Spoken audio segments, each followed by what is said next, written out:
Sebelumnya, Assalamualaikum warahmatullahi wabarakatuh. Waalaikumsalam warahmatullahi wabarakatuh. warahmatullahi wabarakatuh. Kami dari kelompok 2, sebelum kami memaparkan materi,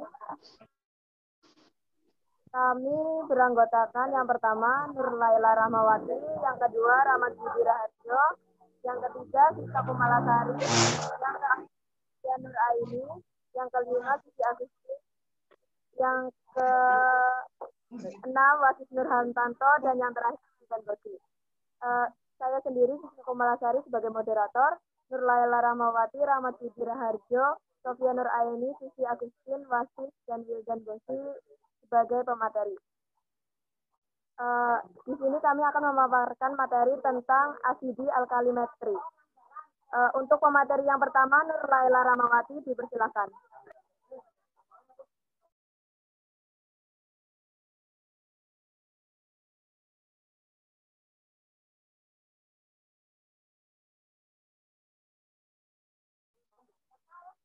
Untuk Nur Laila Rahmawati, silakan untuk memaparkan materinya.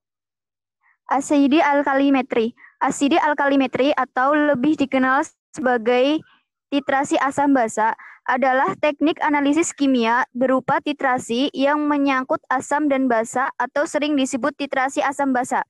Reaksi dijalankan dengan titrasi yaitu suatu larutan ditambahkan dari buret sedikit demi sedikit sampai jumlah zat-zat yang direaksikan tepat menjadi ekuivalen atau telah tepat banyaknya untuk menghabiskan zat yang direaksikan satu sama lain. Larutan yang ditambahkan dari buret disebut titran. Sedangkan larutan yang ditambah titran disebut titrat, atau dalam hal ini titran dan titrat berupa asam dan basa atau sebaliknya. Pada saat ekuivalen, penambahan titrasi harus dihentikan. Saat ini dinamakan titik akhir titrasi. Untuk mengetahui keadaan ekuivalen dalam proses asidi alkalimetri ini, diperlukan suatu zat yang dinamakan indikator asam basa. Indikator asam basa adalah zat yang dapat berubah warna apabila pH lingkungannya berubah. Asidi alkalimetri menyangkut reaksi antara asam kuat basa kuat, asam kuat basa lemah, asam lemah dan basa kuat, asam kuat garam dari asam lemah, dan basa kuat garam dari basa lemah.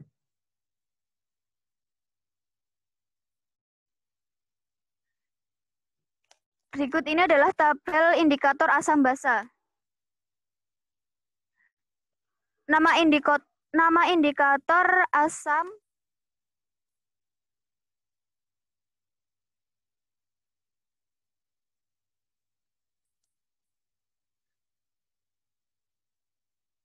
Nama indikator asam pikrat, trayek pH 0,1 sampai 0,8, warna asam tidak berubah, warna apabila asam tidak berubah, apabila basa akan berubah menjadi kuning.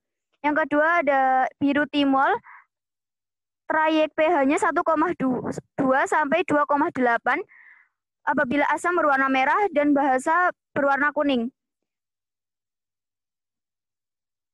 2,6 dinitrofenol dengan trayek pH 2,0 sampai 4,0 apabila asam tidak berwarna dan basa berwarna kuning.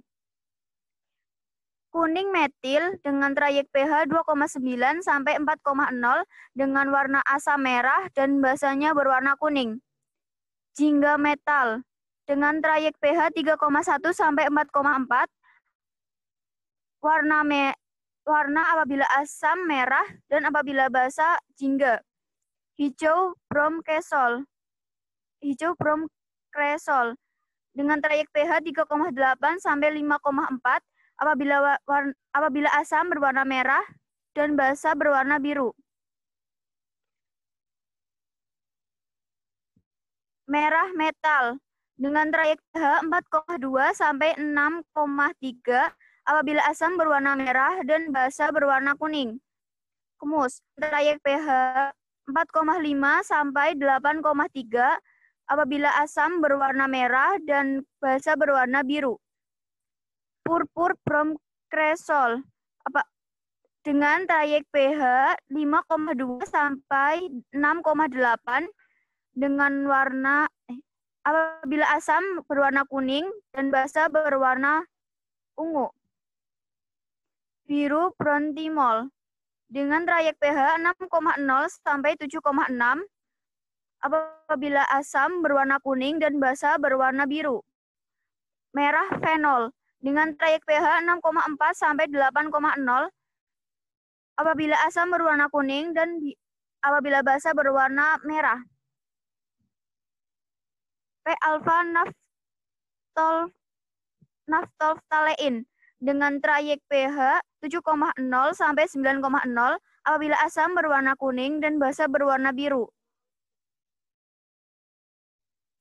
Purpur kresol dengan trayek pH 7,4 sampai 9,6 apabila asam berwarna kuning dan basa berwarna biru. Phenylephtalein dengan trayek pH 8,0 sampai 9,6 apabila asam tidak berwarna dan apabila basa berwarna merah. Timoftalein dengan trayek pH 9,3 sampai 10,5 apabila asam tidak berwarna dan apabila basa berwarna biru. Kuning alizarin R dengan trayek pH 10,1 sampai 12,0 apabila asam berwarna kuning dan basa berwarna violet.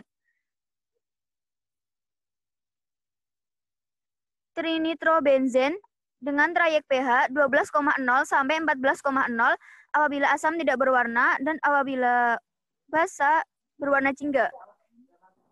Terima kasih kepada Nur Laila yang telah memaparkan materi. Untuk materi selanjutnya dibacakan oleh Rahmat Budi Raharjo. Untuk Rahmat Budi Raharjo, saya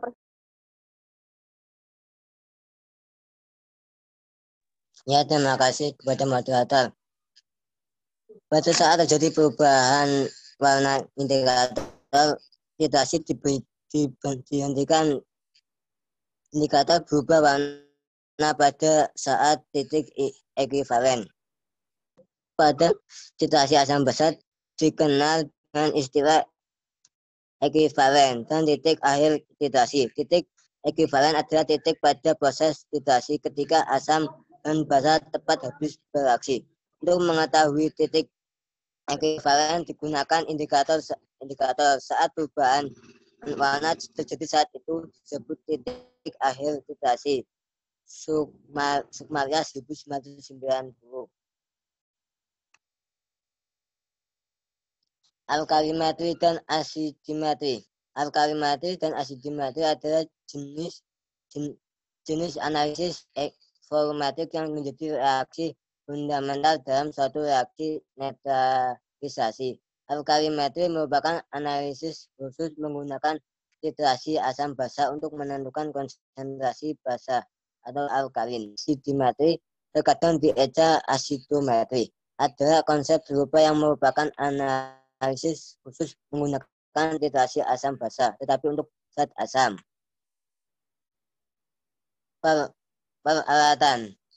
Peralatan kunci yang digunakan dalam sebuah titrasi adalah 1. Buret, 2. Keramik putih digunakan untuk melihat perubahan warna saat titrasi. 3. Pipet, 4. Indikator asam basa tergantung pada reaktan. 5. Labu Erlenmeyer. 6. Pentiter atau titran, suatu larutan standar dengan konsentrasi yang telah diketahui. Biasanya digunakan asam oksalat atau natrium karbonat. 7. Analit atau nitrat, larutan dengan konsentrasi yang belum diketahui. silakan.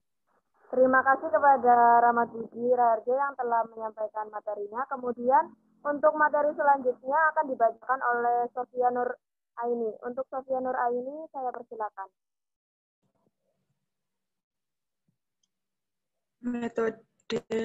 Metode titrasi, pengaturan titrasi. Buret normalnya disongkong dengan klem atau tidak ditunjukkan. Warna merah muda kemungkinan disebabkan oleh penggunaan indikator phenolphthalein. Pemilihan indikator. Sebelum memulai titrasi, indikator asam basa yang sesuai harus ditentukan. Titik ekuivalen reaksi, keadaan di mana sejumlah ekuivalen reaktan telah bereaksi, akan memiliki pH yang bergantung pada kekuatan relatif asam dan basa yang digunakan. Nilai pH pada titik ekuivalen dapat diestimasi menggunakan aturan berikut.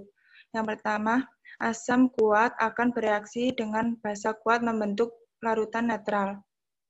pH 7. Asam kuat akan bereaksi dengan basa lemah membentuk larutan asam pH lebih dari 7. Yang ketiga, asam lemah akan bereaksi dengan basa kuat membentuk larutan basa pH kurang dari 7.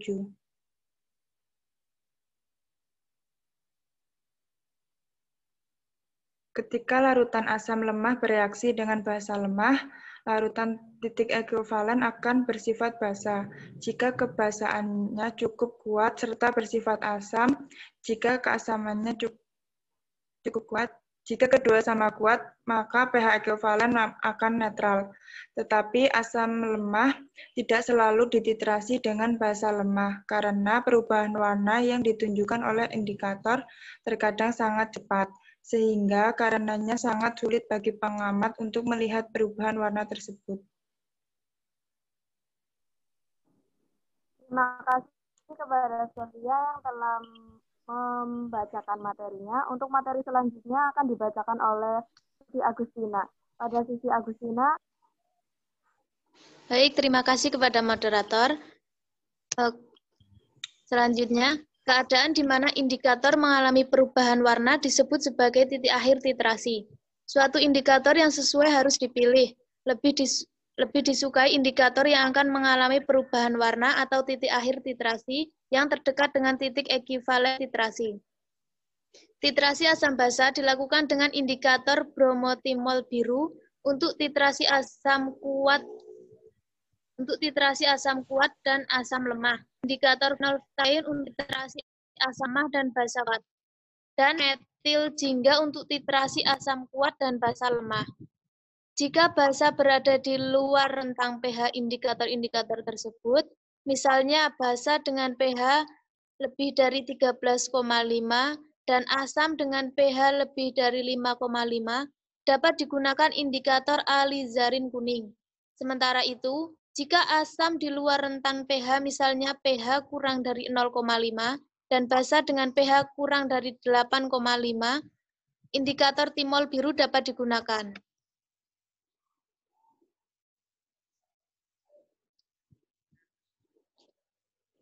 Tahapan titrasi. Yang pertama, buret harus dibilas dengan larutan standar. Pipet larutan yang tidak diketahui konsentrasinya dan dimasukkan ke dalam buret tersebut. Kedua, larutan dengan konsentrasi yang belum diketahui dengan sejumlah volume tertentu harus diambil dengan pipet ukur dan ditempatkan ke dalam labu Erlenmeyer bersama dengan sejumlah kecil indikator yang telah dipilih.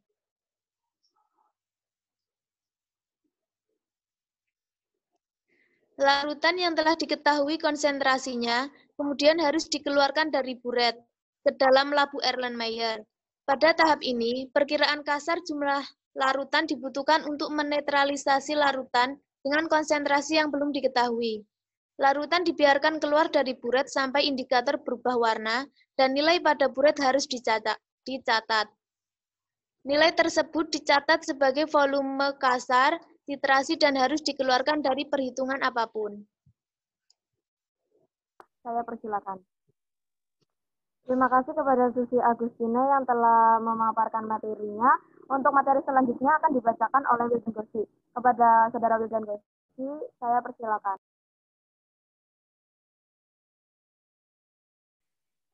Setidaknya 3 kali titrasi tripolo atau lebih harus dilakukan agar lebih akurat, dengan mempertimbangkan kira-kira di mana titik akhir akan terjadi. Pembacaan awal dan akhir pada buret sebelum memulai titrasi dan pada titik akhir masing-masing harus dicatat.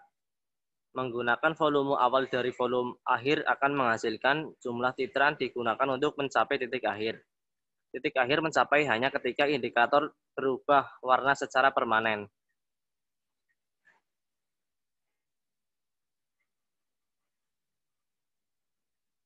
Metode grafik. Proses titrasi membuat larutan dengan komposisi mulai dari asam murni hingga basa murni. Mengidentifikasi pH terkait dengan setiap tahap dalam proses titrasi relatif sederhana untuk asam dan basa monoprotik. Kehadiran lebih dari satu asam atau basa gugus mempersulit memperhitungkan ini. Metode grafik seperti equiligraph telah lama digunakan untuk menjelaskan interaksi kesetimbangan ganda. Metode grafik larutan tersebut sederhana untuk diimplementasikan, namun jarang digunakan.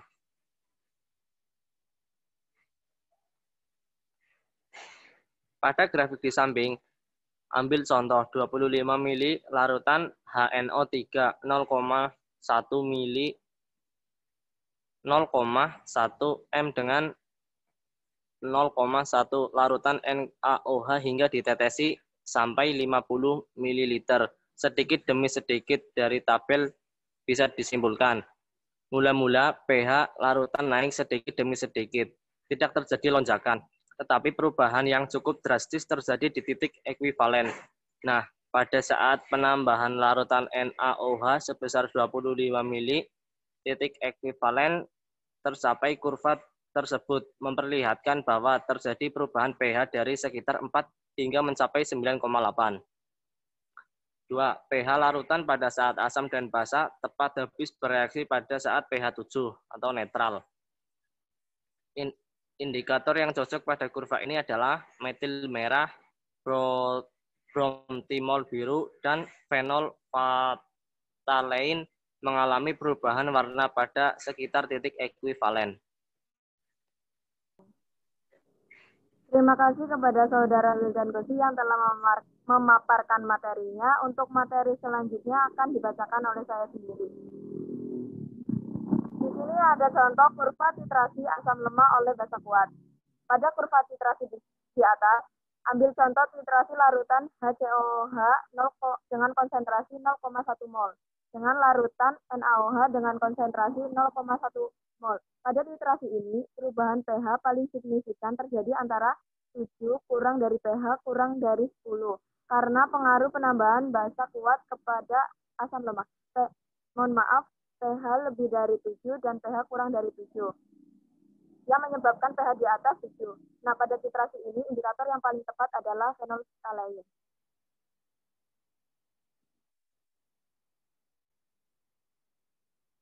Kurva titrasi basa lemah oleh asam kuat. Di situ sudah ada tabel grafiknya. Pada titrasi ini, titik ekuivalen terjadi pada pH di bawah 7 karena setelah titik ekuivalen hanya ada larutan asam kuat yang tersisa. Sementara larutan basa kuat habis bereaksi. Perubahan pH di sekitar titik ekuivalen berkisar antara pH lebih dari 4 dan pH kurang dari 7. Indikator yang sesuai adalah metil merah. Sementara indikator fenol phtalein tidak cocok karena perubahan warna terjadi pada daerah basa sedangkan titik ekuivalen belum tercapai. Terima kasih sekian dari kelompok kami. Jika banyak kesalahan kami mohon maaf.